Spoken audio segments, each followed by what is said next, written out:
kemana sanlah bermata nua wala kezu angha azlong haya mate ni mai bra ese sakinaya goi bipa ame ga kerenga mai ku buto dumleo gar beplandeng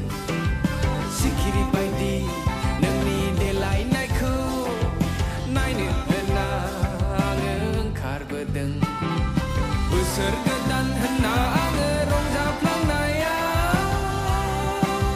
leya goi gesuam gadlena gegli planglai bai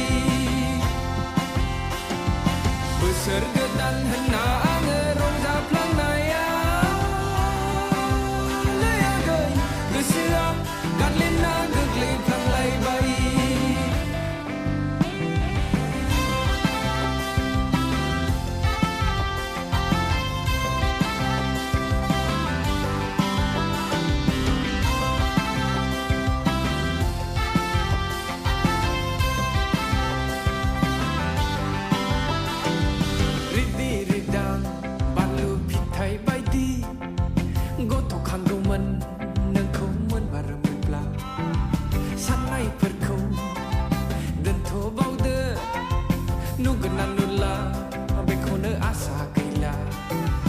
sikiri baidi